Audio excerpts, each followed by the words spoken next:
내 이름이 없어졌어. 이 집이 왜 내 이름으로 바뀐 거야? 맞아요. 이제 이 집 주인은 제가 됐습니다.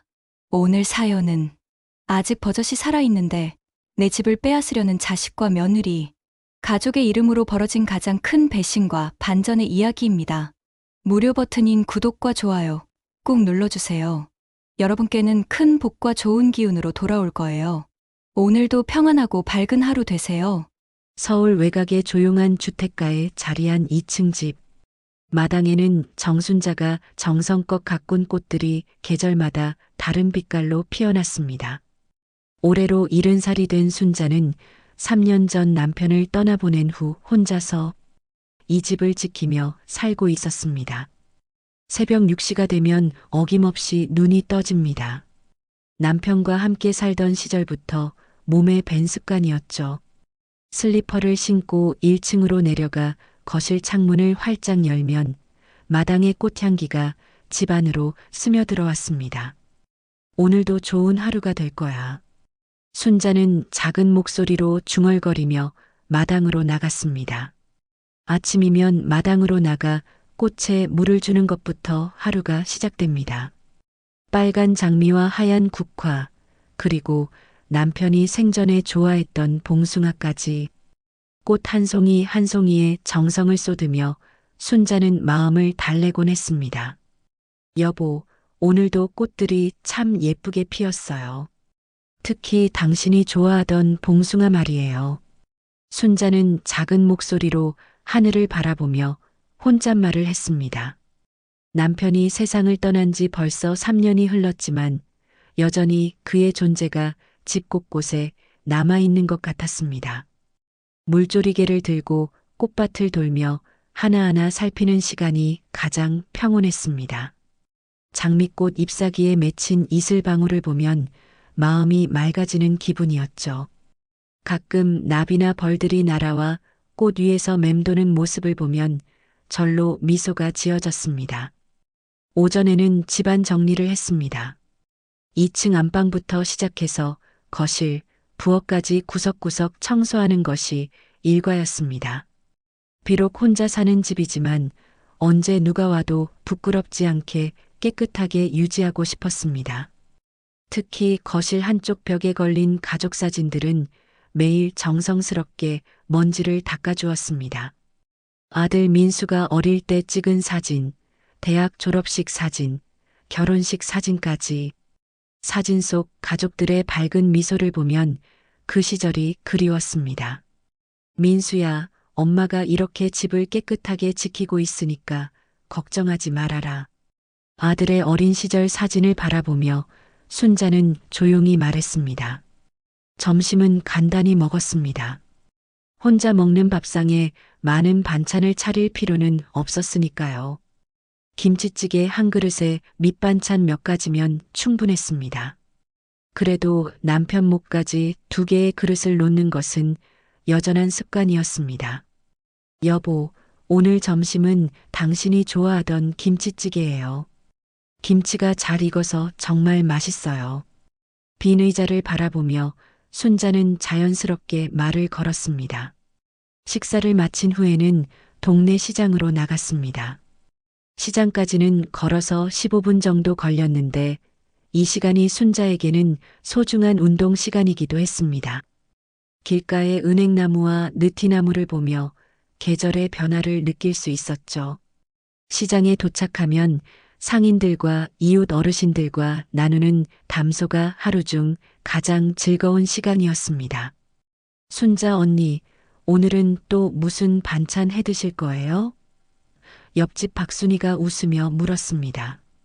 아이고, 나 혼자 먹을 건데 뭘 그리 장만해. 그냥 나물 몇 가지면 충분해요. 순자는 수줍게 웃으며 대답했습니다. 혼자 계시니까 더 잘 드셔야죠. 영양 부족하면 안 되잖아요. 박순이는 걱정스러운 표정을 지었습니다. 채소 가게 아주머니도 항상 친절했습니다. 할머니, 이 시금치 정말 싱싱해요. 조금 더 드릴게요. 혼자 사는 노인네가 뭘 그리 많이 사겠냐며 상인들은 늘 덤을 챙겨주었습니다. 그런 따뜻한 마음들이 순자에게는 큰 위로가 되었습니다. 때로는 시장에서 만난 동년배 어르신들과 벤치에 앉아 이런저런 이야기를 나누기도 했습니다. 자식들 이야기, 건강 이야기, 물가 이야기까지 별것 아닌 대화였지만 혼자 지내는 순자에게는 소중한 소통의 시간이었습니다. 집으로 돌아와서는 저녁 준비를 시작했습니다. 시장에서 사온 신선한 재료들로 정성스럽게 반찬을 만들었습니다. 비록 혼자 먹는 밥상이지만 대충 때우고 싶지는 않았습니다. 음식도 정성이 들어가야 맛있는 법이지. 순자는 콩나물을 다듬으며 중얼거렸습니다. 저녁 6시가 되면 밥상을 차렸습니다. 작은 밥상이지만 나름대로 알차게 차려졌습니다. 밥 2그릇, 국 2그릇, 그리고 몇 가지 반찬들. 남편 목도 함께 차려놓는 것이 아직도 습관이었습니다. 오늘 시장에서 박순이가 안부 물어봤어요. 당신도 좋아하던 사람이었잖아요. 요즘도 건강하게 잘 지내던데요. 빈 의자를 바라보며 순자는 조용히 말했습니다. 저녁을 먹고 나면 설거지를 하고 주방을 정리했습니다. 그리고 거실에서 텔레비전을 보거나 책을 읽으며 시간을 보냈습니다. 주로 드라마나 뉴스를 봤는데 가끔 웃음이 나는 예능 프로그램을 보면 혼자서도 깔깔 웃곤 했습니다. 가끔 아들 민수에게서 전화가 오면 정말 반가웠습니다. 엄마 안녕하세요? 잘 지내시죠? 아들의 목소리를 들으면 하루의 피로가 모두 날아갔습니다. 하지만 요즘에는 연락이 뜸해져서 조금 서운하기도 했습니다. 아마도 바쁜 직장 생활 때문일 거라고 스스로를 위로했습니다. 밤 9시가 되면 2층 안방으로 올라갔습니다. 침대에 누워 하루를 정리하는 시간이었죠. 오늘 하루 있었던 일들을 떠올리며 감사한 마음을 가져보려고 했습니다. 남편과 함께 살던 시절의 추억들이 자주 떠올랐습니다. 함께 이 집을 꾸며가던 시절, 아들을 키우며 행복했던 시절들. 때로는 눈물이 나기도 했지만 그래도 좋은 기억들이 더 많았습니다. 힘들어도 내 집이 있으니까 든든해. 순자는 그렇게 스스로를 다독이며 잠자리에 들었습니다. 이 집은 남편과 함께 30년 전에 마련한 보금자리였습니다. 당시에는 변두리였지만 지금은 제법 좋은 동네가 되었습니다. 어려운 살림에도 월급을 모아가며 장만한 소중한 집이었습니다.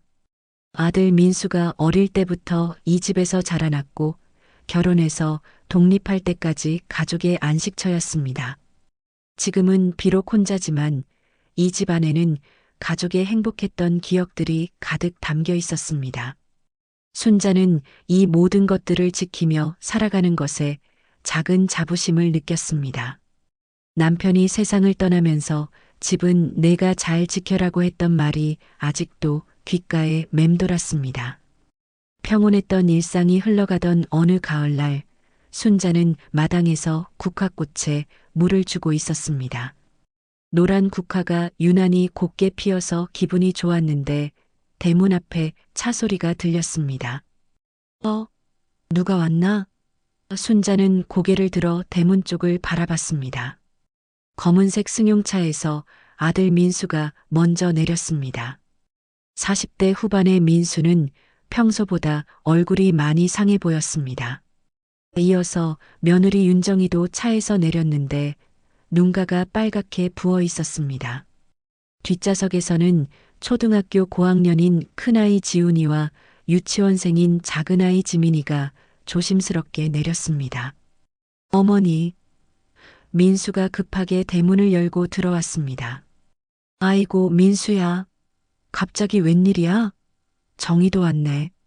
지훈아, 지민아. 순자는 손주들을 보며 반가워했지만 동시에 불안함도 엇갈렸습니다. 아들의 표정이 심상치 않았거든요. 할머니, 지훈이가 달려와서 순자의 치마를 붙잡았습니다.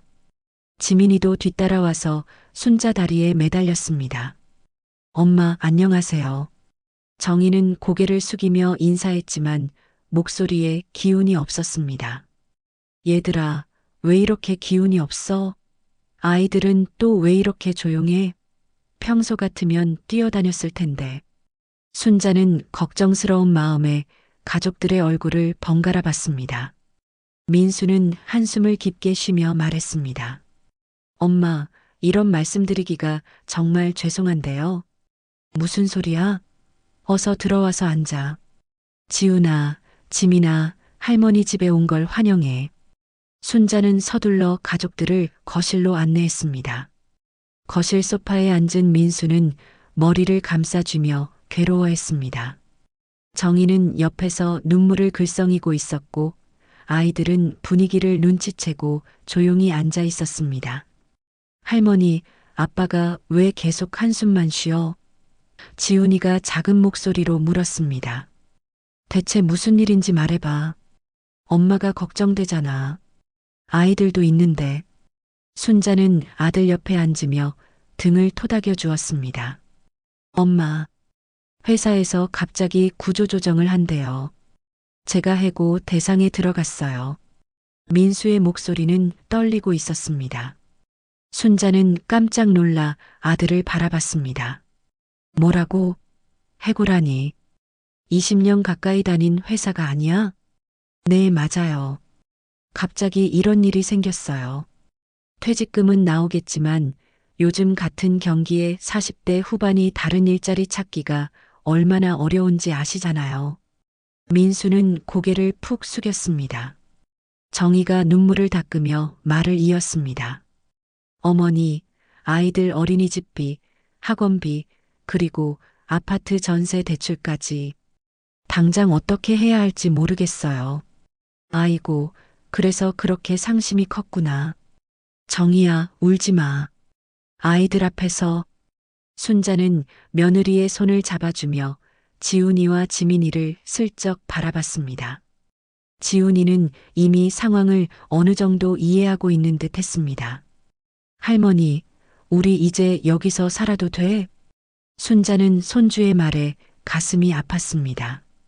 이 어린아이가 벌써 집을 옮겨야 한다는 걸 알고 있다니요.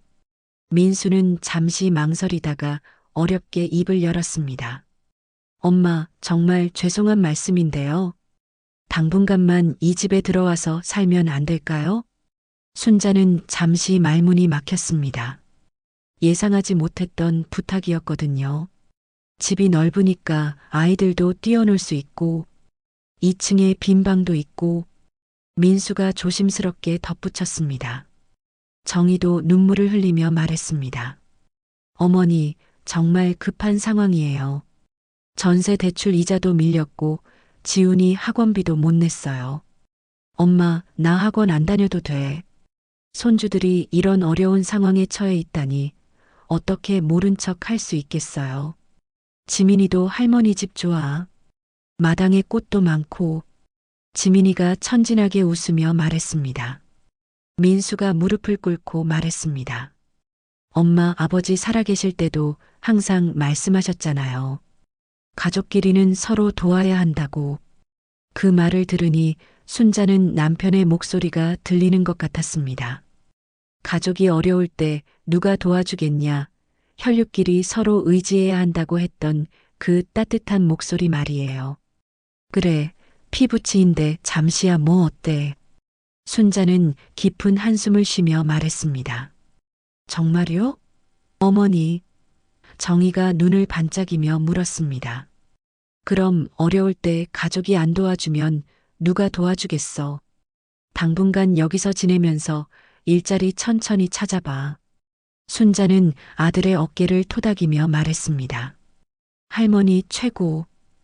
지훈이와 지민이가 동시에 소리쳤습니다. 민수는 안도의 표정을 지으며 말했습니다. 엄마, 정말 감사해요. 꼭 보답할게요. 빨리 일자리 구해서 독립할게요. 무슨 보답이야? 가족인데. 그리고 지훈아, 지민아, 할머니 집에서 마음껏 뛰어놀아라. 순자는 손주들을 안아주며 말했습니다. 정희가 순자의 손을 꼭 잡았습니다. 어머니, 정말 고마워요. 제가 집안일도 도와드리고 절대 불편 안 끼쳐드릴게요. 그래, 오히려 좋지. 이 넓은 집에 나 혼자 있으니 얼마나 심심했는데. 이제 아이들 웃음소리도 들리고 순자는 속으로는 복잡했지만 겉으로는 괜찮다고 했습니다.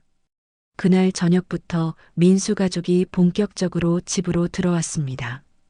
2층에 빈 방 2개를 내어주었습니다. 한 방은 민수 부부가, 다른 방은 지훈이와 지민이가 쓰기로 했습니다. 할머니, 이 방 정말 넓어. 지민아, 여기서 같이 놀자. 지훈이가 신나게 소리쳤습니다. 엄마, 정말 미안해요. 빨리 일자리 구해서 나가겠어요. 민수는 짐을 정리하며 계속 죄송하다고 했습니다. 괜찮다고 했잖아. 급할 것 없으니까 천천히 해. 아이들 학교 문제도 있고. 순자는 말했지만 마음 한편으로는 막연한 불안감이 스쳐갔습니다. 혼자 살던 집에 갑자기 내 식구가 들어오니 집안 분위기가 완전히 달라졌습니다. 아침부터 지민이가 할머니 하며 뛰어다니고 지훈이가 숙제하는 소리, 정희가 요리하는 소리까지. 처음에는 오히려 활기차서 좋다고 생각했습니다. 정희는 약속대로 집안일을 도와주었습니다. 어머니, 이제 편히 쉬세요. 제가 설거지 할게요. 빨래도 제가 할게요. 정희의 이런 말에 순자는 고마워했습니다. 하지만 며칠이 지나면서 뭔가 미묘한 변화를 느끼기 시작했습니다. 냉장고를 열 때마다 정희가 먼저 어머니, 뭐 찾으세요? 라고 물어봤고 손님이 오면 정희가 먼저 나가서 응대했습니다.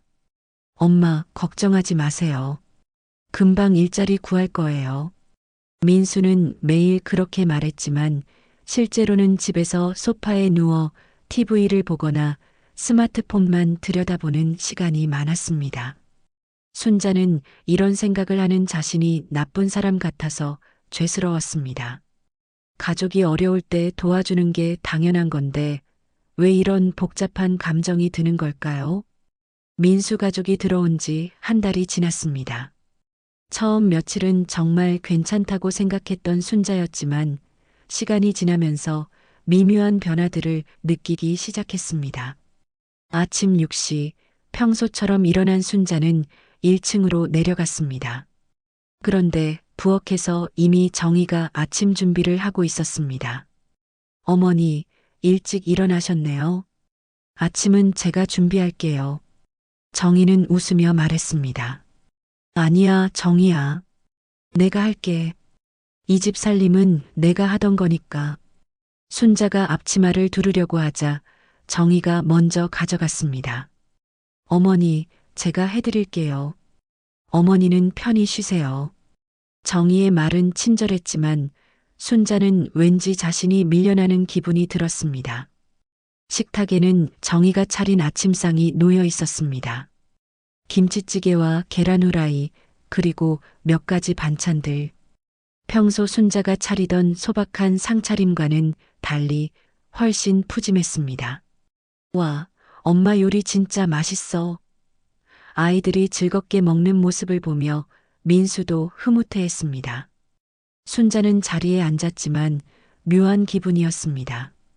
30년 넘게 자신이 차려온 이 식탁에서 이제는 며느리가 차린 음식을 먹고 있는 거니까요.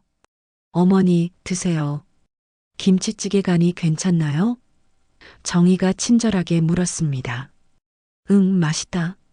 순자는 억지로 미소를 지으며 대답했습니다. 식사가 끝나고 나서도 정희가 설거지를 도맡아 했습니다. 어머니, 앉아 계세요. 제가 다 할게요. 순자는 거실 소파에 앉아 정희가 부엌일하는 모습을 바라봤습니다. 분명히 고마운 일인데 왜 이렇게 불편한 마음이 드는 걸까요? 오전 10시쯤 시장에서 알고 지내던 박순이가 찾아왔습니다. 순자 언니, 안녕하세요. 박순이가 현관문을 두드렸습니다. 그런데 문을 연 것은 순자가 아니라 정이었습니다. 안녕하세요. 어머니 친구분이시죠? 며느리분이시구나. 순자 언니 계세요? 박순이는 당황한 표정을 지었습니다. 네, 안에 계세요. 들어오세요. 정희가 자연스럽게 손님을 맞이했습니다. 순자가 거실로 나오자 박순이가 반가워했습니다. 언니, 아들 가족이 들어왔다고 들었는데 정말이네요. 그래, 잠시 사정이 생겨서. 순자는 어색하게 웃었습니다. 정희가 차를 끓여서 가져왔습니다. 어머니 친구분께서 오셨는데 제가 차라도 대접해야죠. 아이고, 고마워요. 며느리가 참 살림 잘하시네. 박순이가 칭찬했습니다. 하지만 순자는 마음이 편하지 않았습니다. 지금까지 이 집에서 손님을 맞는 것은 항상 자신의 몫이었는데 이제는 며느리가 주인 행세를 하고 있는 것 같았거든요. 언니, 며느리 있으니 편하겠어요. 이제 손님 접대도 안 해도 되고. 박순이가 부러워하는 목소리로 말했습니다. 그러게요. 순자는 애매하게 대답했습니다. 박순이가 돌아간 후 순자는 혼자 생각에 잠겼습니다. 분명히 정희가 도와주는 건 고마운 일인데 왜 이렇게 서운한 마음이 드는 걸까요? 점심시간이 되자 정희가 또다시 부엌을 차지했습니다. 어머니, 오늘 점심은 제가 된장찌개 끓일게요. 정희야, 괜찮아. 내가. 순자가 말하려 하자 정희가 웃으며 막았습니다. 아니에요, 어머니. 제가 하는 게 당연하죠. 어머니는 이제 편히 쉬세요. 순자는 자신이 설 자리가 점점 좁아지는 기분이 들었습니다. 30년 넘게 자신의 영역이었던 부엌에서 이제는 구경꾼이 된 것 같았어요. 오후에는 또 다른 일이 벌어졌습니다. 동네 부녀회 모임에서 돌아온 이웃 김영숙이 반찬을 가져왔습니다. 순자 언니, 오늘 모임에서 김치 많이 담갔는데 좀 가져가세요. 김영숙이 김치통을 내밀었습니다. 그런데 이번에도 정희가 먼저 나왔습니다. 어머니, 누가 오셨어요? 아, 이웃분이 김치를 가져오셨네. 순자가 설명하자 정희가 받아들였습니다. 감사합니다. 어머니께서 항상 이웃분들께 감사하다고 말씀하세요. 정희가 당당하게 대답했습니다. 김영숙은 조금 당황한 표정이었습니다. 며느리분이 참 똑 부러지시네요. 순자는 점점 자신이 이 집의 주인이 아닌 것 같은 기분이 들었습니다. 손님 응대도, 이웃과의 관계도 모든 것이 며느리 중심으로 돌아가고 있었거든요. 저녁 무렵 민수가 면접을 보고 돌아왔습니다. 어떻게 됐어? 순자가 물었습니다. 글쎄요. 결과를 기다려봐야겠어요. 민수는 피곤한 표정으로 소파에 주저앉았습니다. 정희가 물수건을 가져다 주며 말했습니다. 여보, 고생했어요. 씻고 오세요. 저녁 준비할게요. 정희야, 고마워. 엄마도 편하시죠? 정희가 다 해드리니까. 민수가 순자를 보며 말했습니다. 그래, 정희가 잘해줘서 고마워. 순자는 웃으며 대답했지만 마음속으로는 복잡했습니다. 정희는 저녁상도 혼자서 차렸습니다. 김치찌개, 생선구이, 나물 반찬까지. 순자가 평소 차리던 것보다 훨씬 푸짐한 상차림이었습니다. 와, 역시 엄마 요리가 최고야. 민수가 맛있게 먹으며 말했습니다. 순자는 자신이 만든 음식이 아닌데도 가족들이 만족해하는 모습을 보며 묘한 기분이 들었습니다. 기쁘기도 하고 서운하기도 하고. 식사 후 설거지도 정희가 했습니다. 어머니, TV 보세요. 제가 다 할게요. 순자는 거실에 앉아 텔레비전을 보면서도 자꾸 부엌 쪽을 쳐다봤습니다. 정희가 설거지하는 소리, 행주로 식탁을 닦는 소리까지 모든 것이 낯설었습니다. 밤이 되어 2층 안방에 올라간 순자는 침대에 누워 하루를 정리했습니다. 분명히 며느리가 집안일을 도와줘서 편해졌는데 왜 이렇게 마음이 불편할까요? 잠깐이야. 민수가 일자리 구하면 나갈 거야. 순자는 스스로에게 말했습니다. 하지만 마음 한편에서는 이런 생활이 언제까지 계속될지 불안했습니다. 창밖을 바라보며 순자는 남편을 떠올렸습니다. 여보, 내가 너무 이기적인 건가요? 며느리가 도와주는데 왜 이렇게 마음이 편하지 않을까요? 하지만 대답은 들리지 않았습니다. 다만 바람소리만이 창문을 스쳐 지나갈 뿐이었습니다. 민수 가족이 들어온 지 2달째가 되던 어느 날 순자는 평소처럼 마당에서 꽃에 물을 주고 있었습니다. 그런데 정희가 급하게 나와서 말했습니다. 어머니, 잠깐만요.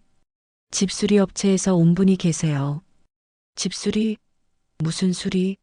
순자는 물조리개를 내려놓으며 고개를 갸웃했습니다. 거실로 들어가니 작업복을 입은 남자가 서 있었습니다. 안녕하세요, 할머니. 화장실 타일 교체건으로 왔습니다. 화장실 타일? 나는 그런 거 부탁한 적 없는데. 순자가 당황해하자 정희가 나섰습니다. 어머니, 2층 화장실 타일이 많이 낡아서 제가 연락드렸어요. 미끄러우면 위험하잖아요. 그렇다고 해도 미리 말을 해야지. 순자는 불편한 기색을 보였습니다. 죄송해요, 어머니. 깜빡했네요. 그런데 이미 업체분이 오셨으니까 견적이라도 받아보시죠. 정희가 미안한 척하면서도 일을 진행했습니다. 업체 직원이 2층을 둘러보고 내려와서 말했습니다. 타일 전체 교체하면 200만 원 정도 들 것 같습니다. 200만 원? 순자는 깜짝 놀랐습니다. 혼자 살면서는 그런 큰 돈을 쓸 일이 없었거든요. 어머니, 안전이 최우선이잖아요. 제가 카드로 결제할 테니까 걱정 마세요. 정희가 당연하다는 듯이 말했습니다. 아니야, 정희야. 내 집인데 내가. 순자가 말하려 했지만 정희가 이미 업체 직원과 일정을 잡고 있었습니다. 내일 오전에 시작해서 사흘이면 끝날 것 같습니다. 업체 직원이 말했습니다. 순자는 뭔가 이상한 기분이 들었습니다. 자신의 집 일인데 며느리가 모든 걸 결정하고 있었거든요. 업체 직원이 돌아간 후 민수가 들어왔습니다. 엄마, 화장실 수리한다고 들었어요. 정희가 잘 챙겨주네요. 민수야, 그런 큰일은 미리 상의를 해야 하는 거 아니야? 순자가 조심스럽게 말했습니다. 엄마, 안전 문제인데 뭘 그리 따질 거 있어요. 정희가 좋은 마음으로 하는 건데. 민수는 오히려 순자를 나무라는 듯한 말투였습니다. 그때 정희가 서류 뭉치를 들고 왔습니다. 어머니, 수리 동의서인데 여기 도장만 찍어주시면 돼요. 순자는 서류를 받아보려 했지만 정희가 핵심 부분만 가리키며 말했습니다. 여기 보세요. 간단한 동의서예요. 내가 한번 읽어볼게. 순자가 서류를 자세히 보려 하자 정희가 살짝 조급해했습니다. 어머니, 업체에서 급하다고 해서요. 내일 바로 시작해야 한대요. 순자는 서류를 읽어보려 했지만 글씨가 작고 복잡해서 이해하기 어려웠습니다. 요즘 들어 눈도 침침해졌거든요. 이거 뭔가 복잡하네. 순자가 망설이자 옆에 있던 민수가 나섰습니다. 엄마, 괜히 의심하지 마세요. 어차피 이 집 나중에 다 제 거잖아요. 정희 말대로 하세요. 그 말을 듣는 순간 순자는 마치 머리를 망치로 얻어맞은 것 같은 충격을 받았습니다. 뭐라고? 아, 그게 아니라. 제 말은. 민수가 당황해서 말을 더듬었습니다. 순자의 눈빛이 흔들렸습니다. 내가 아직 살아있는데 벌써 자기 거라고? 엄마, 그런 뜻이 아니에요. 제가 말을 잘못했어요. 민수가 변명했지만 이미 늦었습니다. 순자는 가슴이 답답해졌습니다. 아들이 자신을 어떻게 생각하고 있는지 적나라하게 드러난 순간이었거든요. 정희가 분위기를 바꾸려고 했습니다. 어머니, 여보가 말을 잘못했어요. 그냥 수리동의서니까 도장만. 잠깐만. 순자는 서류를 다시 들여다봤습니다. 복잡한 법률 용어들이 빼곡히 적혀 있었는데 뭔가 이상한 느낌이 들었습니다. 이게 정말 단순한 수리동의서 맞아? 순자가 의심스러워하자 정희가 조금 초조해했습니다. 네, 맞아요. 어머니, 업체에서 기다리고 있어요. 빨리 도장만. 하지만 순자는 뭔가 석연치 않았습니다. 단순한 화장실 수리에 이렇게 복잡한 서류가 필요할까요? 민수야, 너는 이 서류 내용을 알고 있니? 순자가 아들을 바라봤습니다. 민수는 눈을 피하며 대답했습니다. 엄마, 저도 잘 모르지만 정희가 알아서 하는 거니까. 그 순간 순자는 이상함을 느꼈습니다. 아들과 며느리가 뭔가 숨기고 있는 것 같았거든요. 이상하네. 화장실 타일 바꾸는데 이렇게 복잡한 서류가 왜 필요해? 순자가 의문을 표하자 정희의 표정이 굳어졌습니다. 어머니, 요즘은 다 이래요. 법이 바뀌어서. 정희가 둘러댔지만 목소리에 확신이 없었습니다. 순자는 서류를 계속 들여다봤습니다. 그러다가 한 구절이 눈에 띄었습니다. 소유권 관련 사항에 동의한다는 내용이었어요. 이거 소유권이랑 무슨 상관이 있어? 순자가 날카롭게 물었습니다. 정희는 당황했지만 태연한 척했습니다. 아, 그건 형식적인 문구예요. 집에서 공사할 때는 항상 들어가는 내용이에요. 하지만 순자는 납득이 안 됐습니다. 형식적이라고 해도 이상하잖아. 내가 이웃집에 물어볼게. 어머니. 정희가 갑자기 큰 소리를 냈습니다. 왜 자꾸 의심하세요? 제가 어머니를 속일 리 있겠어요? 그 모습을 보니 순자는 더욱 확신이 들었습니다. 분명히 뭔가 숨기고 있다는 걸 말이에요. 정희야, 내가 화낼 일이 아니잖아. 내 집에 관한 일인데 내가 궁금해하는 게 당연하지. 순자가 차분히 말했습니다. 민수가 중간에서 어정쩡하게 서 있다가 말했습니다. 엄마, 정희를 너무 의심하지 마세요. 우리를 믿어주시면 안 되겠어요? 믿는 거랑 확인하는 건 다른 문제야. 이 서류 내가 변호사한테 물어볼게. 순자가 단호하게 말했습니다. 그러자 정희와 민수의 얼굴이 동시에 굳어졌습니다. 그 표정을 본 순자는 자신의 직감이 맞다는 걸 알았습니다. 변호사까지 갈 것 없이 그냥 도장 찍으시면 되는데. 정희가 억지로 웃으며 말했습니다. 아니야. 나는 내가 뭐에 도장 찍는지 정확히 알고 싶어. 순자는 서류를 꼭 쥐었습니다. 그날 밤 순자는 잠을 이룰 수 없었습니다. 아들의 말이 계속 머릿속에 맴돌았거든요. 어차피 이 집 나중에 다 제 거잖아요. 아직 내가 살아있는데. 순자는 천장을 바라보며 중얼거렸습니다. 가슴 한쪽이 저릿저릿 아팠습니다. 며칠이 지났지만 순자는 그 서류일이 계속 마음에 걸렸습니다. 정희와 민수는 평소처럼 행동했지만 순자의 눈에는 뭔가 어색해 보였습니다.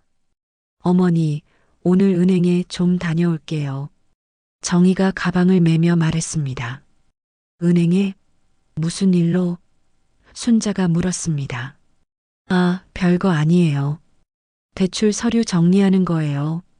여보 일자리 구할 때까지 생활비가 필요해서요. 정희는 대수롭지 않게 대답했습니다. 하지만 순자는 이상했습니다. 대출을 받으려면 소득이 있어야 하는데 민수는 실업 상태가 아닌가요?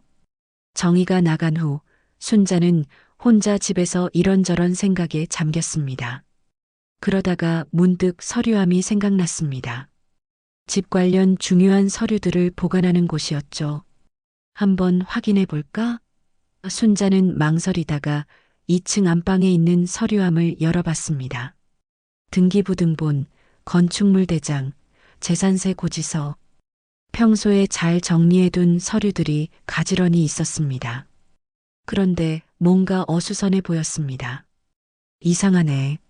내가 이렇게 어지럽게 넣어둔 적이 없는데. 순자는 서류들을 하나하나 살펴봤습니다. 그러다가 은행에서 온 우편물 하나를 발견했습니다. 개봉된 상태였는데 순자는 그걸 연 기억이 없었습니다. 이게 뭐지? 순자는 우편물을 꺼내어 읽어봤습니다. 그런데 내용을 보고 깜짝 놀랐습니다. 대출 승인 통지서였거든요. 이 집을 담보로 한 3억 원의 대출이 승인되었다는 내용이었습니다. 대출? 내가 언제 대출을 신청했지? 순자는 당황했습니다. 더 자세히 보니 신청인 이름이 윤정희로 되어 있었습니다. 그리고 담보 물건은 자신의 집 주소였고요. 이게 무슨 일이야? 순자의 손이 떨리기 시작했습니다. 급하게 다른 서류들을 뒤져보니 또 다른 서류가 나왔습니다. 집 소유권 이전 관련 서류였는데 여기에는 순자의 도장이 찍혀 있었습니다. 이 도장 언제 찍었지? 순자는 기억을 더듬어 봤습니다. 그러다가 며칠 전 정희가 가져온 수리 동의서가 생각났습니다. 설마 그 서류가? 순자는 온몸이 식어드는 느낌이었습니다. 서둘러 동사무소에 전화를 걸어 등기부등본을 확인해 달라고 했습니다. 10분 후 담당자가 전화를 걸어왔습니다. 할머니, 확인해 봤는데요. 집 소유권이 윤정희님으로 이전되어 있네요. 뭐라고요? 순자는 전화기를 떨어뜨릴 뻔했습니다. 언제 이전되었는지도 확인해 드릴까요? 담당자가 친절하게 물었습니다. 네. 언제인지 확인해 주세요. 순자의 목소리는 떨리고 있었습니다. 일주일 전에 이전 등기가 완료됐네요. 할머니께서 직접 신청하신 거 아니세요? 순자는 더 이상 말을 할 수 없었습니다. 전화를 끊고 나서 주저앉았습니다. 내 집이 며느리 이름으로? 순자는 믿을 수 없었습니다. 그때 현관문이 열리는 소리가 들렸습니다. 정희가 돌아온 모양이었습니다. 순자는 서둘러 서류들을 정리하고 1층으로 내려갔습니다. 정희는 가방을 소파에 놓으며 기분이 좋아 보였습니다. 어머니, 집에 계셨어요? 은행 일 잘 마쳤어요. 정희가 웃으며 말했습니다. 정희야. 순자는 떨리는 목소리로 불렀습니다. 네, 어머니. 무슨 일이세요? 정희가 순자의 표정을 보며 의아해했습니다. 내가 물어볼 게 있는데 혹시 집 소유권에 대해서 뭔가 한 게 있니? 순자가 조심스럽게 물었습니다. 정희의 얼굴이 순간 굳어졌습니다. 소유권이요? 무슨 말씀이세요? 동사무소에서 확인해 보니까 이 집이 내 이름으로 되어 있다던데. 순자의 목소리가 점점 커졌습니다. 정희는 잠시 당황했지만 이내 억지로 미소를 지으며 말했습니다. 아, 그거요? 어머니께서 도장 찍어주셨잖아요. 내가 언제? 순자가 소리쳤습니다. 며칠 전에 수리 동의서라고 하시면서 어머니, 사실은 그게 아니었어요. 정희가 조심스럽게 말했습니다. 순자는 온몸이 부르르 떨렸습니다. 그럼 뭐였다는 거야? 정희가 눈물을 글썽이며 변명하기 시작했습니다. 어머니, 정말 어쩔 수 없었어요. 여보가 실직하고 나서 대출을 받아야 하는데 은행에서 소득이 없으면 안 된다고 하더라고요. 그래서 순자가 숨을 헐떡이며 물었습니다. 젊은 사람 명의로 해야 대출도 잘 나오고 금리도 낮다고 해서 어머니께는 나중에 다시 돌려드리려고 했어요. 정희가 울먹이며 말했습니다. 순자는 믿을 수 없다는 표정이었습니다. 그런 중요한 일을 왜 미리 말하지 않았어? 어머니께서 걱정하실까봐. 그리고 복잡하게 생각하실까봐. 정희가 계속 변명했습니다. 그때 민수가 들어왔습니다. 무슨 일이에요? 왜 이렇게 시끄러워? 민수야, 내가 이 일을 알고 있었니? 순자가 아들을 바라봤습니다. 민수는 잠시 머뭇거리다가 말했습니다. 엄마, 정말 어쩔 수 없었어요. 아이들 학비도 내야 하고 생활비도 필요하고. 지금 뭐라고 했어? 순자는 믿을 수 없다는 표정이었습니다. 정희가 빠르게 거들었습니다. 어머니, 진짜 임시로만 그런 거예요. 여보가 일자리 구하고 상황이 나아지면 바로 다시 어머니 이름으로 바꿔드릴게요. 임시라고? 순자의 목소리가 떨렸습니다. 민수도 고개를 끄덕였습니다. 네, 엄마. 지금은 어쩔 수 없어요. 어차피 나중에 제게 물려주실 거 아니에요? 조금 일찍 준 셈 치세요. 순자는 아들의 말을 듣고 가슴이 무너져 내리는 것 같았습니다. 자신이 30년 넘게 지켜온 집, 남편과의 추억이 담긴 소중한 집을 이런 식으로 빼앗기다니. 내가 아직 살아있는데, 내가 아직 숨쉬고 있는데. 순자는 울먹이며 말했습니다. 정희가 다가와서 순자의 손을 잡으려 했습니다. 어머니, 정말 죄송해요. 하지만 지금으로선 이 방법밖에 없었어요. 순자는 손을 뿌리치며 소리쳤습니다. 이게 무슨 짓이냐? 어머니, 진정하세요. 법적으로는 문제 없어요. 어머니께서 동의하신 거니까. 정희가 조금 더 단호하게 말했습니다. 동의? 나를 속여서 받은 동의가? 순자는 눈물이 쏟아질 것 같았습니다. 민수가 어색하게 웃었습니다. 엄마, 너무 심각하게 생각하지 마세요. 명의가 뭐가 중요해요? 가족끼리잖아요. 가족이라고? 순자의 목소리가 떨렸습니다. 정희가 말했습니다. 어머니, 이해해 주세요. 우리도 살아야 하잖아요. 어머니는 계속 여기서 편히 사시면 돼요. 순자는 더 이상 견딜 수 없었습니다. 너희들이 처음부터 계획한 일이었구나. 그런 게 아니에요. 정말 어쩔 수 없는 상황이었다고요. 정희가 목소리를 높였습니다. 순자는 모든 것을 깨달았습니다. 아무리 그럴듯한 변명을 늘어놔도 결국 자신을 속여서 집을 빼앗은 것이었습니다. 내가 너희를 믿었는데. 순자는 눈물을 흘리며 2층으로 올라갔습니다. 안방에서 남편 사진을 붙잡고 순자는 소리 없이 울었습니다. 여보, 당신이 그렇게 지키라던 집이었는데 내가 너무 어리석었어. 그날 밤 순자는 한숨도 잠들 수 없었습니다. 남편 사진을 붙들고 밤새 울었습니다. 30년 넘게 함께 살아온 이 집, 아들을 키우고 남편과 추억을 쌓은 소중한 공간이 하루아침에 남의 것이 되어버렸다니요. 여보, 당신이 그렇게 지키라던 집이었는데 내가 너무 어리석었어. 순자는 남편 사진에 대고 속삭였습니다. 새벽이 되어서야 잠깐 잠이 들었는데 아침에 일어나니 온몸이 천근만근 무거웠습니다. 평소 같으면 마당에 나가 꽃에 물을 줬겠지만 오늘은 그럴 기분도 나지 않았습니다. 1층으로 내려가니 정희가 이미 부엌에서 아침 준비를 하고 있었습니다. 어제와 다른 점이 있다면 정희의 표정이 좀 더 당당해 보인다는 것이었습니다. 어머니, 주무셨어요? 아침 드세요. 정희가 말했지만 목소리에서 어제의 미안함은 찾아볼 수 없었습니다. 순자는 식탁에 앉았지만 밥이 목으로 넘어가지 않았습니다. 민수는 평소처럼 신문을 보며 식사를 했고 정희는 아무 일 없다는 듯이 반찬을 챙겨주었습니다. 어머니, 많이 드세요. 건강관리 잘하셔야죠. 정희의 말에는 이제 주인 행세를 하는 듯한 뉘앙스가 묻어 있었습니다. 식사를 마친 후 순자는 홀로 마당에 앉아 있었습니다. 그러다가 옆집 박순이가 담 너머로 말을 걸어왔습니다. 순자 언니, 무슨 일 있어요? 얼굴이 많이 상해 보이는데. 순자는 잠시 망설였습니다.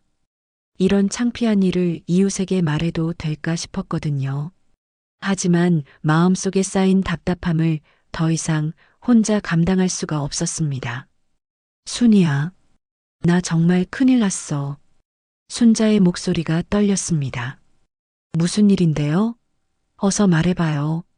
순자는 어제 있었던 일을 박순이에게 털어놓았습니다. 집이 며느리 이름으로 넘어갔다는 것, 자신도 모르게 도장을 찍었다는 것까지 모든 이야기를 했습니다. 박순이는 깜짝 놀라며 말했습니다. 언니, 그게 정말이에요? 어떻게 그런 일이? 나도 믿어지지 않아. 내 아들이 그럴 줄은 몰랐어. 순자는 눈물을 글썽였습니다. 언니, 이건 가만히 있을 일이 아니에요. 법적으로 문제가 있는 거잖아요. 박순이가 화를 내며 말했습니다. 그런데 어떻게 해? 내가 도장을 찍긴 했으니까. 속아서 찍은 거잖아요. 이건 사기예요, 사기. 언니, 변호사한테 상담받아봐요. 박순이가 강력하게 권했습니다. 변호사? 그런 큰 일을. 순자는 망설였습니다. 큰 일이 아니라 꼭 필요한 일이에요. 제가 아는 변호사 있으니까 같이 가봐요. 박순이가 순자의 손을 잡았습니다. 그날 오후 박순이와 함께 변호사 사무소에 간 순자는 서류들을 들고 상담을 받았습니다. 50대 중반의 변호사는 서류를 꼼꼼히 살펴본 후 말했습니다. 할머니, 이것 보세요. 이 부분 서류에 위조된 정황이 있습니다. 위조요? 순자가 놀라 물었습니다. 네, 여기 할머니 서명 부분을 보시면 평소 할머니가 쓰시는 글씨체와 다릅니다. 그리고 이 동의서 내용도 할머니가 이해하고 서명할 수 있는 수준이 아니에요. 변호사는 계속 설명했습니다. 또한 이런 중요한 소유권 이전에 대해 충분한 설명 없이 진행된 것도 법적으로 문제가 됩니다. 순자는 희망이 생기기 시작했습니다. 그럼 내가 집을 다시 찾을 수 있다는 말씀이세요? 가능성이 충분히 있습니다. 하지만 소송을 해야 해요. 할머니, 준비가 되셨나요? 변호사가 진지하게 물었습니다. 순자는 잠시 생각했습니다. 자신의 아들과 며느리를 상대로 소송을 한다는 것이 쉬운 결정은 아니었거든요. 변호사님, 그 사람들이 내 가족인데. 순자가 조심스럽게 말했습니다. 할머니, 가족이라고 해서 잘못을 저질러도 되는 건 아닙니다. 오히려 가족이기 때문에 더 신뢰를 배신하면 안 되는 거죠. 변호사가 따뜻하게 말했습니다. 박순이도 거들었습니다. 언니, 이건 언니 잘못이 아니에요. 당당하게 싸우셔야 해요. 순자는 마음속 깊이 남편의 목소리가 들리는 것 같았습니다. 순자야, 내가 옳다고 생각하는 일은 끝까지 해내거라. 변호사님, 어떻게 하면 되나요? 순자가 결심을 굳히며 물었습니다. 먼저 소유권 이전 무효 소송을 제기해야 합니다. 그리고 사기 혐의로 고발도 가능해요. 변호사가 설명했습니다. 집으로 돌아온 순자는 마음을 다잡았습니다. 거실에서 텔레비전을 보고 있던 민수와 정희를 바라보며 깊은 숨을 들이쉬었습니다. 민수야, 정희야. 순자가 두 사람을 불렀습니다. 네, 어머니. 무슨 일이세요? 정희가 대답했습니다. 내가 변호사를 만나고 왔어. 순자의 목소리는 평소보다 단호했습니다. 민수와 정희의 얼굴이 동시에 굳어졌습니다. 변호사를요? 민수가 당황해서 물었습니다. 그래, 너희가 한 일이 사기라고 하더라. 서류도 일부 위조된 것 같고. 순자가 차분히 말했습니다. 정희가 벌떡 일어서며 말했습니다. 어머니, 무슨 소리세요? 어머니께서 동의하신 거잖아요. 속여서 받은 동의는 무효래. 그리고 소송을 준비하고 있어. 순자는 흔들리지 않았습니다. 민수가 당황해서 말했습니다. 엄마, 가족끼리 왜 그래요? 이야기로 풀면 되잖아요. 이야기? 너희가 나한테 거짓말한 걸 어떻게 이야기로 풀어? 순자의 눈에 눈물이 맺혔습니다. 어머니, 진짜 어쩔 수 없었다고요. 우리도 살아야 하잖아요. 정희가 소리쳤습니다. 순자는 일어서서 말했습니다.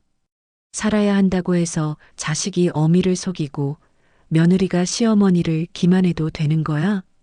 그 순간 순자는 자신이 달라졌다는 것을 느꼈습니다. 예전 같으면 가족의 체면을 생각해서 참았을 텐데 이제는 달랐습니다. 내가 아직 살아있어. 아직 버젓이 서 있고 생각할 수 있고 내 권리를 찾을 수 있어. 순자는 두 사람을 똑바로 바라보며 말했습니다. 민수와 정희는 더 이상 말을 하지 못했습니다. 순자의 단호한 모습에 기가 눌린 것 같았습니다. 그날 밤 순자는 남편 사진 앞에 앉아 말했습니다. 여보, 내가 결심했어. 끝까지 싸울 거야. 당신이 그렇게 지키라던 집이니까.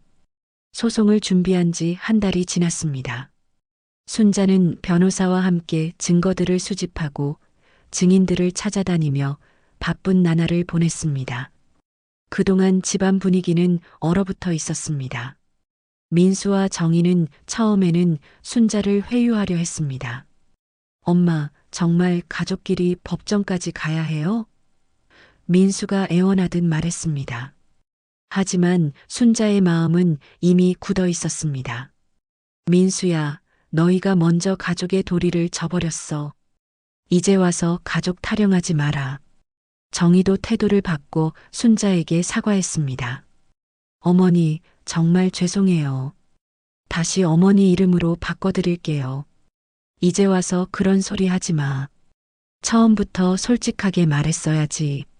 순자는 냉정하게 대답했습니다. 드디어 재판 날이 왔습니다. 순자는 박순희와 함께 법원에 갔습니다.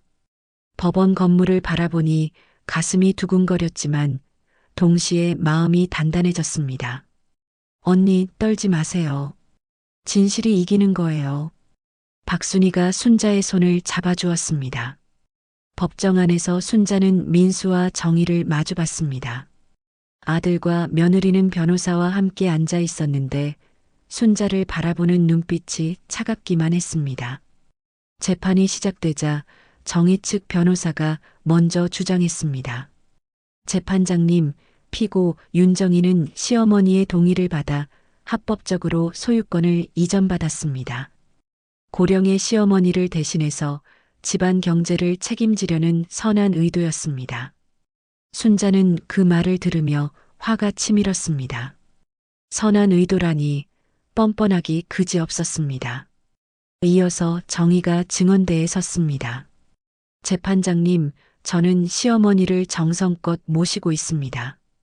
시어머니께서도 저희가 어려운 상황이니까 기꺼이 도와주시겠다고 하셨어요. 그러면 피고는 소유권 이전에 대해 원고에게 충분히 설명했다는 건가요? 재판부가 물었습니다. 네, 물론입니다. 시어머니께서 모든 걸 이해하시고 도장을 찍어주셨습니다. 정희가 당당하게 대답했습니다. 민수도 증언대에 나와서 정희를 두둔했습니다. 어머니께서 평소에도 집을 제게 물려주시겠다고 말씀하셨습니다. 다만 저희 사정이 어려우니까 아내 명의로 먼저 해달라고 부탁드렸을 뿐입니다. 순자는 아들의 거짓말을 들으며 마음이 아팠습니다. 어떻게 자신의 아들이 법정에서 이런 거짓말을 할 수 있을까요? 드디어 순자가 증언대에 설 차례가 왔습니다. 떨리는 다리로 증언대에 선 순자는 깊은 숨을 들이쉬었습니다.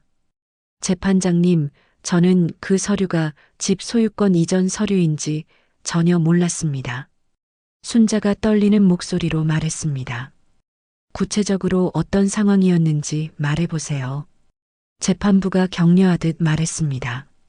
며느리가 화장실 수리 동의서라고 하면서 급하게 도장을 찍으라고 했습니다. 서류가 복잡해서 읽기 어려웠는데 단순한 수리 동의서라고 해서 믿고 도장을 찍었습니다.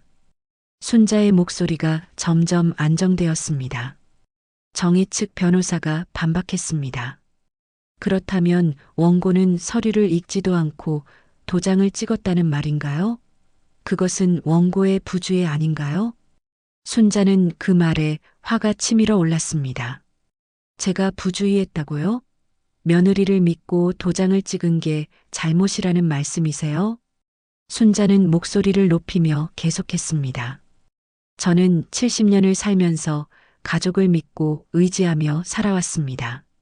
하물며 며느리가 시어머니를 속일 줄은 꿈에도 몰랐어요. 법정이 조용해졌습니다. 순자의 진심이 담긴 목소리가 모든 사람들의 마음을 움직인 것 같았습니다. 순자가 계속 말했습니다. 30년 전에 남편과 함께 어렵게 마련한 집입니다. 남편이 돌아가시면서 집은 내가 잘 지켜라고 하셨어요. 그런데 아들과 며느리가 저를 속여서 그 집을 빼앗아 갔습니다. 순자의 눈에서 눈물이 흘러내렸습니다. 내가 아직 살아있는데, 내가 아직 버젓이 서 있고 생각할 수 있는데, 왜 벌써 내 집을 내 것처럼 마음대로 처리하려 들었는지 모르겠습니다.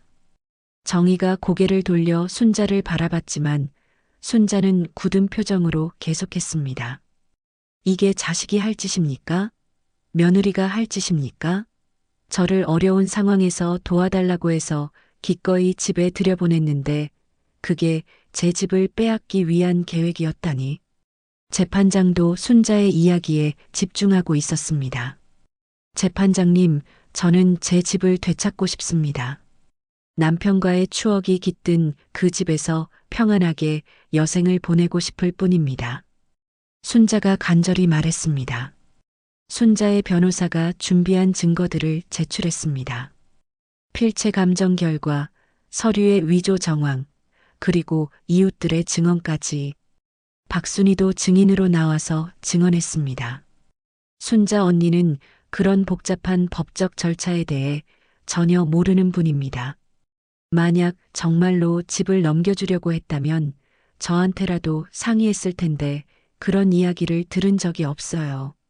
재판이 진행될수록 정희 측의 주장이 허술하다는 것이 드러났습니다. 서류의 위조 정황, 충분한 설명 없이 이뤄진 소유권 이전, 그리고 순자를 기만한 정황까지. 민수가 다시 증언대에 섰습니다. 재판장님, 저희도 정말 어쩔 수 없는 상황이었습니다. 아이들 학비며 생활비며. 하지만 재판부는 냉정하게 말했습니다. 경제적 어려움이 사기 행위를 정당화하지는 못합니다. 정희도 마지막 변명을 했습니다. 시어머니께서 평상시에도 저희를 걱정해 주시고. 그러자 순자가 벌떡 일어서서 소리쳤습니다. 내가 너희를 걱정한다고 해서 내 집을 빼앗아도 된다는 말이야? 내가 아직 살아있다고. 순자의 절규 같은 외침이 법정에 울려 퍼졌습니다. 살아있는 동안은 내 집이 내 마지막 자존심이야. 내 삶의 터전이라고.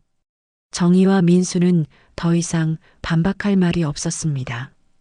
법정은 조용해졌고 모든 사람들이 순자의 간절한 마음을 느낄 수 있었습니다. 재판부는 잠시 휴정을 선언했습니다. 순자는 증언대에서 내려와 의자에 앉았는데 온몸이 떨렸습니다. 하지만 마음 한편으로는 후련했습니다. 하고 싶었던 말을 다 한 것 같았거든요. 박순희가 다가와서 순자의 손을 잡아주었습니다. 언니, 정말 잘하셨어요. 진실이 밝혀질 거예요. 순자는 법정 건너편에 앉아 있는 아들과 며느리를 바라봤습니다. 그들은 고개를 숙이고 있었습니다.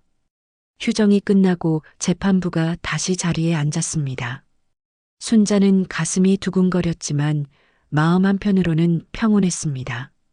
할 말은 다 했으니까요. 재판장이 엄숙한 표정으로 말했습니다.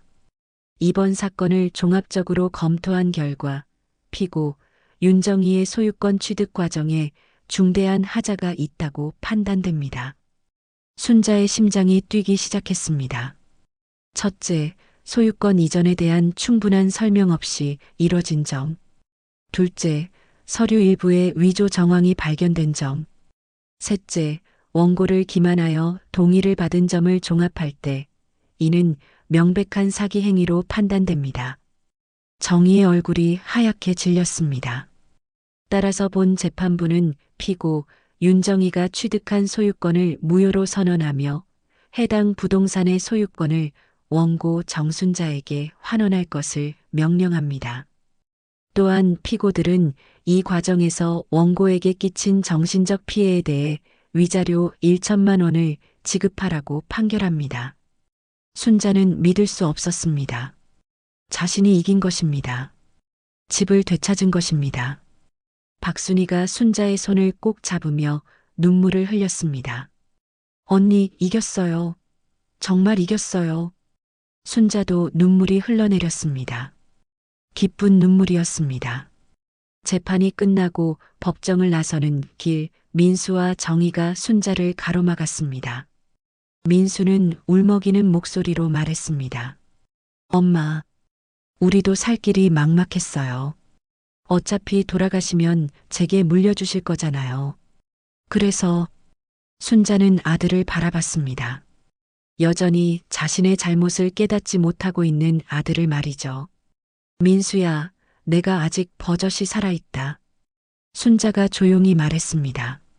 엄마, 민수가 고개를 들었습니다. 나는 아직 숨을 쉬고, 걷고, 생각하고, 이렇게 눈앞에 서 있어. 그런데 왜 벌써 내 집을 내 것처럼 계산하니? 순자의 목소리에는 슬픔이 묻어 있었습니다. 민수는 고개를 떨궜습니다. 순자가 계속 말했습니다. 재산은 내가 죽은 뒤에야 줄 수 있는 거야. 살아있는 동안은 내 삶의 터전이고 내 마지막 자존심이야. 정희도 입을 열었습니다. 어머니, 정말 죄송해요. 저희가 잘못 생각했어요. 이제 와서 미안하다고 해서 해결될 일이야? 순자가 차갑게 대답했습니다. 민수가 무릎을 꿇었습니다. 엄마, 용서해 주세요. 정말 잘못했어요. 순자는 아들을 내려다봤습니다. 자신의 뱃속에서 나와 30년 넘게 키운 아들이었습니다. 하지만 이제는 달랐습니다. 민수야, 용서는 할 수 있어. 하지만 다시는 예전 같지 않을 거야. 순자가 단호하게 말했습니다. 그럼 저희가 어디서 살아야 해요? 정희가 떨리는 목소리로 물었습니다. 그건 너희가 알아서 해야 할 일이야. 내가 도와줄 이유는 없어. 순자는 돌아서려 했습니다. 엄마. 민수가 다시 불렀습니다. 순자가 뒤를 돌아봤습니다. 저희 정말 갈 곳이 없어요. 엄마가 도와주지 않으면. 민수의 목소리가 떨렸습니다. 순자는 잠시 생각했습니다. 그리고 차가운 목소리로 말했습니다. 너희가 나한테 그랬던 것처럼 이제는 너희가 스스로 해결해라. 나는 더 이상 속지 않을 거야. 집으로 돌아온 순자는 현관문을 열고 들어서면서 깊은 숨을 들이쉬었습니다. 다시 자신의 집이 된 그곳에서 말이죠. 여보, 내가 해냈어요. 당신이 그렇게 지키라던 집을 되찾았어요. 순자는 거실에 있는 남편 사진에 대고 말했습니다. 그날 저녁 박순이를 비롯한 동네 사람들이 순자를 축하하러 왔습니다. 언니, 정말 대단해요. 어떻게 그런 용기를 냈어요? 김영숙이 감탄하며 말했습니다. 용기라기보다는 내가 살아있다는 걸 증명하고 싶었어요. 순자가 조용히 대답했습니다. 언니 말이 맞아요. 나이가 들었다고 해서 무시당할 이유는 없죠. 박순이가 고개를 끄덕였습니다. 며칠 후 민수와 정희는 짐을 싸서 집을 나갔습니다. 떠나면서도 여전히 억울하다는 표정이었지만 순자는 더 이상 마음이 아프지 않았습니다. 엄마, 정말 이렇게 하실 거예요? 민수가 마지막으로 물었습니다. 그래. 이제 각자 살아가자. 순자는 담담하게 대답했습니다. 민수 가족이 떠난 후 집은 다시 조용해졌습니다. 하지만 예전의 그 외로움과는 달랐습니다. 이제는 당당함이 있었거든요. 순자는 마당으로 나가 꽃들에게 물을 주었습니다. 얘들아, 이제 다시 우리끼리 살자. 꽃들이 바람에 살랑살랑 흔들리는 것 같았습니다. 마치 대답하는 것처럼 말이죠. 그날 밤 순자는 남편 사진 앞에 앉아 말했습니다. 여보, 이제 알겠어요. 나이가 들었다고 해서, 자식들한테 의지한다고 해서 내가 없어지는 건 아니에요. 내가 살아있는 한 나는 나 자신이에요. 순자는 창밖을 바라봤습니다. 달빛이 마당을 환하게 비추고 있었습니다. 이 집은 아직 내 삶이야. 내가 살아있는 동안만큼은 끝까지 내 손으로 지켜낼 거예요. 몇 개월 후 순자는 완전히 새로운 사람이 되어 있었습니다. 동네 노인회에서 활동하기 시작했고 비슷한 경험을 한 어르신들을 도와주기도 했습니다. 언니, 요즘 정말 달라 보여요. 뭔가 더 당당해진 것 같아요. 박순이가 말했습니다. 그런가요? 나는 그냥 내가 살아있다는 걸 확실히 알게 된 것 같아요. 순자가 웃으며 대답했습니다. 어느 날 민수에게서 문자 메시지가 왔습니다. 엄마, 저희 잘못이었어요. 용서해 주세요. 순자는 문자를 읽고 한참을 생각했습니다. 그리고 답장을 보냈습니다. 용서는 했다. 하지만 예전처럼 돌아갈 수는 없다. 각자 자신의 삶을 책임지고 살아가자. 순자는 휴대폰을 내려놓고 마당으로 나갔습니다. 봄이 와서 꽃들이 다시 피어나고 있었습니다. 여보, 고마워요. 이 집을 지키라고 해주셔서 덕분에 내가 누구인지 다시 알게 됐어요. 바람이 불어와 순자의 머리카락을 살랑이게 했습니다. 그 바람 속에서 순자는 남편의 따뜻한 목소리가 들리는 것 같았습니다. 잘했다, 순자야. 정말 잘했어. 순자는 미소를 지었습니다. 이제 정말로 자신만의 삶을 살아갈 준비가 되었습니다. 누구의 눈치도 보지 않고 당당하게 말이죠. 여러분의 마음을 어루만지고 속 시원히 풀어드리는 이야기로 다시 찾아오겠습니다. 오늘 사연이 마음에 닿으셨다면 소중한 분들과 공유해 주시고 구독, 좋아요로 많은 응원 부탁드립니다. 그리고 어디서 보고 계신지, 어떤 부분이 가장 마음에 남았는지 댓글로 남겨주세요. 여러분의 이야기가 또 다른 감동을 만듭니다.